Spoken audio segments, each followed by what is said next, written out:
జమ్మూ కాశ్మీర్లో జరిగిన ఉగ్రదాడి పిరికి పందుల చర్య అని మంత్రి శ్రీధర్ బాబు సోదరుడు శ్రీనుబాబు అన్నారు. ఉగ్రదాడిని ఖండిస్తూ పెద్దపల్లి జిల్లా మంథనిలో కాంగ్రెస్ ఆధ్వర్యంలో మృతులకు నివాళులర్పించారు.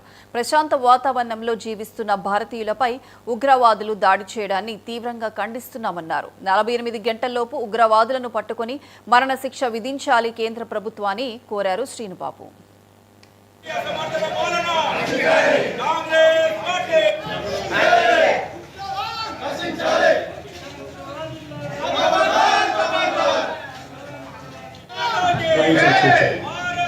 భారతీయులమైన మేమందరము ఈ యొక్క పిరికి పంద చేష్టలు, ఒక ఉగ్రవాద చేష్టలు భారతీయులను ఒక 28 మందిని ఇప్పటివరకు చనిపోయారు.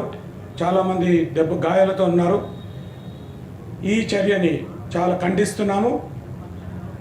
ఈ టైంలో భారతీయులందరం ఒకటై మోడీ గారికి చెప్పాల్సింది ఒకటే, ఎట్లయితే మనని ఒక ప్రశాంతమైన ప్రాంతంలో మళ్ళీ ఇన్ని రోజులకు టూరిజం ఓపెన్ చేసి అందరినీ కాశ్మీర్ అనే బ్యూటీని, నేచర్ హెవెన్ అంటారు, హెవెన్ అని అర్థం, అట్లాంటి చోట పోయిన దగ్గర ఒక ఐబీ ఆఫీసర్ ఒక రీసెంట్గా పెళ్ళైన ఆ రోజులో కొంతమందిని మీ కులం ఏంది, మీ మతం ఏందని అడిగి భర్తను చంపితే భార్యని పోయి మోడీకి చెప్పమని ఇంత డేరింగ్గా, ఇంత ధైర్యంగా వచ్చి మన దేశంలోకి వచ్చి మనని చేసిన వాళ్ళకి మూతోడ్ జవాబ్ క్రైమ్స్ ఇన్ ఫ్యూచర్.